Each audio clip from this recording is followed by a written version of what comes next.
दोस्तों, आज की कुछ महिलाएं ऐसी होती जा रही हैं जो अपने आनंद के लिए अपने घर परिवार रिश्ते पति सबको छोड़ने के लिए तैयार हो जाती हैं और किसी ऐसे के साथ में वो भाग करके चली जाती हैं जिसका पता ही नहीं वो कितने दिन तक रखेगा या उसे बीच रास्ते में छोड़ देगा और आगे की ज़िंदगी उनकी क्या होगी। आज की भी कहानी ऐसी है कि एक मामी होती है, अपने पति को छोड़ करके अपने भांजे के साथ में फरार हो जाती जो कई साल उससे छोटा होता। तो जानेंगे आज की कहानी में दोस्तों कि आखिरकार वो किस तरह की मामी थी जो अपने पति को छोड़ करके अपने से काफ़ी कम उम्र छोटे भांजे के साथ में चली जाती है।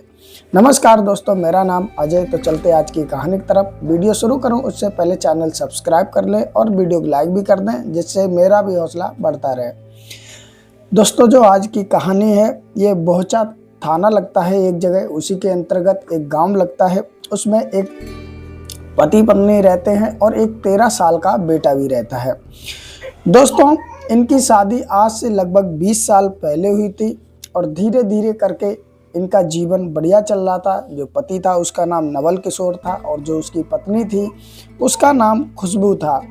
खुशबू जब शादी होकर के आती है, अपने पति के साथ में रहती है तो बहुत ही अच्छी तरीके से इन लोगों की ज़िंदगी चलती है, क्योंकि जो नवल किशोर था वो भी बहुत प्यार से अपनी पत्नी को रखता है, प्यार करता है, इज्जत सम्मान सब देता है। और लेकिन धीरे धीरे जैसे जैसे समय गुजरता चला जाता है दोस्तों, इनका समय के साथ साथ एक बेटा भी हो जाता है। और उसके बाद में होता ऐसा है कि दोस्तों, जो नवल किशोर का एक भांजा होता है जिसका नाम नीरज होता है, वो गहरा थाना अंतर्गत के गांव का निवासी होता है।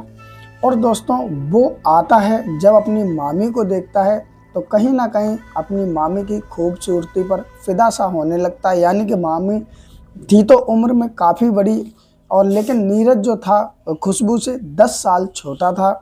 10 साल की छुटाई बढ़ाई काफ़ी हो जाती है। लेकिन जब वो नीरज अपने मामा के यहाँ आता है और अपनी मामी खुशबू से मिलता है तो अक्सर मामी और भांजियों में हंसी मजाक होती है। मामी और भांजा जब हंसी मजाक करते हैं तो कहीं ना कहीं जो खुशबू होती है उसको नीरज पसंद आ जाता है, और जो नीरज होता है उसे भी खुशबू पसंद आ जाती है। लेकिन ये दोनों कह नहीं पाते हैं। समय दोस्तों धीरे धीरे गुजरता चला जा रहा था। समय जब बीत जाता है कई साल, तो धीरे धीरे जब ये नीरज खुशबू के घर आता है, यानी अपने मामा मामी के घर आता है, तो मामा तो काम पर चले जाते हैं, अब घर में बसते हैं मामी उसकी। वो उसी से बोलता है, हंसता है। धीरे धीरे इनका जो लगाव होता है काफ़ी करीब होता चला जाता है। धीरे धीरे नीरज को मामी भा जाती है और जो मामी होती है उसको भी नीरज भा जाता है। दोस्तों, होता ऐसा है कि शुरुआत में ये हंसी मजाक तक ही सीमित रहते हैं, लेकिन कहते हैं कि जब बातें हंसी मजाक से बढ़ करके शरीर टच करने तक आ जाती हैं तो कहीं ना कहीं जो खुशबू होती है उसको लगता है कि नीरज मुझे चाहता है, इसीलिए बात बात पे मुझे टच करता है। और खुशबू तो पहले ही नीरज को चाहती थी।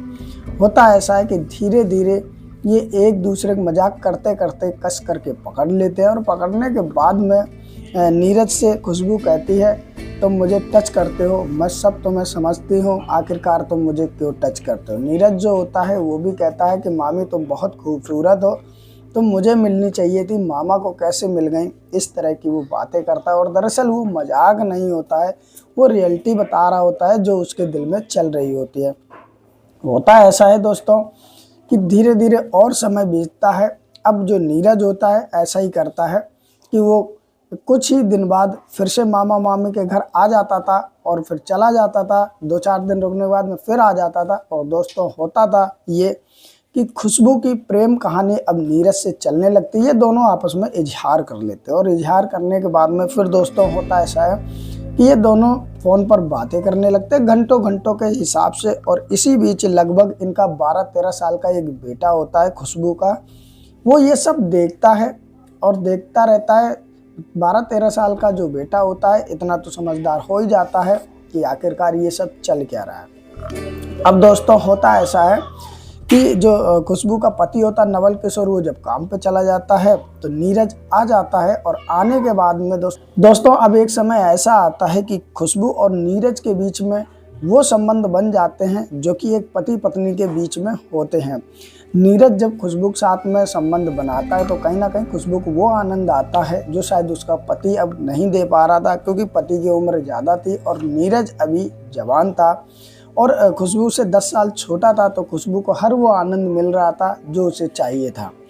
दोस्तों, जब ये इनका एक बार संबंध बनता है तो कहीं ना कहीं नीरज भी इसके चक्कर में पड़ जाता है। अब उसे भी इस चीज़ का चस्का लग जाता है। अब होता ऐसा है कि दोस्तों हर चौथे पाँचवें दिन वो अपने मामा के यहाँ, नवल किशोर के यहाँ आ जाता है और मामी से जी भर के संबंध बनाता है, क्योंकि मामा बाहर काम करते हैं और घर में अकेली खुशबू होती है और उसका एक बेटा होता।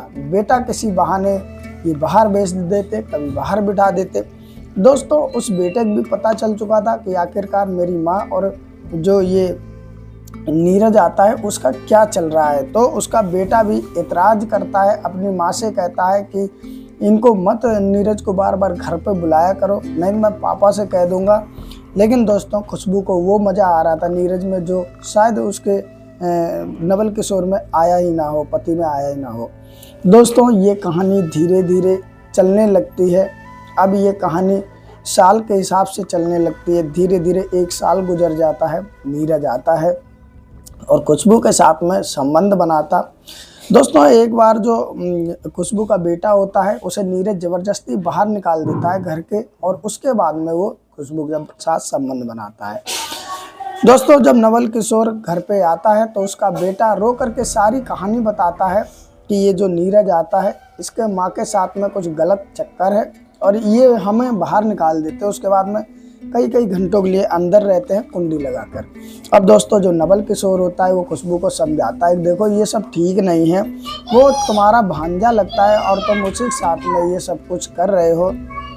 अब दोस्तों, होता ऐसा है, जो खुशबू होती है वो पहले तो मना करती है कि हमारा उसके साथ कुछ नहीं, बस वो आ जाता है तो हंसी मजाक कर लेते हैं, बेटा झूठ बोल रहा है। लेकिन दोस्तों, होता ऐसा है कि सच में बेटा वहाँ भी बोल पड़ता है कि ये मुझे बाहर निकाल करके कमरे में क्या करते हैं पूछो। तो खुशबू पास कोई जवाब नहीं होता है। नवल किशोर समझाता है और कहता है कि नीरज अब आना नहीं चाहिए।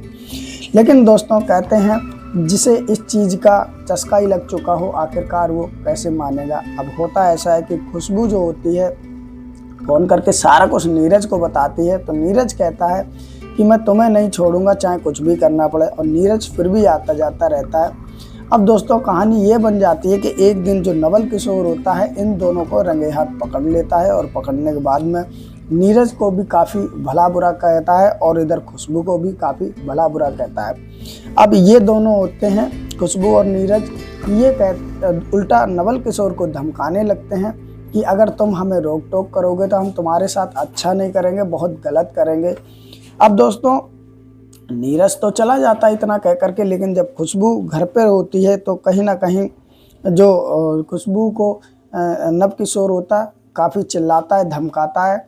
तो ये जवाबदारी करती, उससे मुंह लड़ाती है, और जब इनके दोनों बीच में हाथापाई होती तो खुशबू जो होती है ये अपने पति पर ये हाथ उठा देती है और कहती है मैं तुमसे प्यार नहीं करती, तुम्हारे साथ रहना भी नहीं चाहती, मैं तो नीरज के ही साथ रहूँगी। और दोस्तों, ऐसी महिलाएं ये नहीं सोचती हैं कि ये जो नीरज है 10 साल छोटा है खुशबू से, अभी तो ये मज़े मज़े के चक्कर में साथ रह रहा, हो सकता साथ रख भी ले, लेकिन कुछ समय बाद जब इसका मन भर जाएगा तो क्या ये अपनी से बड़ी उम्र की औरत को रखेगा, तब ये छोड़ करके चला जाएगा। और फिर खुशबू जैसी औरतों के पास में कोई चांस ही नहीं रहता है, ना तो अपने पति के घर जा सकती हैं, ना ही उसका प्रेमी उसे फिर रखता है, और उसके बाद में दोस्तों कुछ ऐसा ही कदम उठाने मजबूर हो जाते हैं, या अपने आप को ही ख़त्म कर लें या कुछ गलत रास्ते पर चल पड़े। तो खुशबू जो थी उसे भी ये चीज़ समझ में नहीं आ रही, तो वो तो बस नीरज के साथ रहना चाहती, वो साफ साफ अपने पति नवल किशोर से कह देती है और हाथापाई भी करती है। दोस्तों, अब खुशबू सारा कुछ नीरज को बताती है और वो कहती है कि मुझे तो तुम्हारे साथ ही रहना है, चाहे कुछ भी करना पड़े। अब नीरज भी तैयार हो जाता है और नीरज एक दिन घर आता है, और घर आने के बाद में खुशबू से कहता है कि चलो हम तुम यहाँ से चलते हैं, कहीं अलग रहेंगे जहाँ कोई रोकने टोकने वाला ना हो।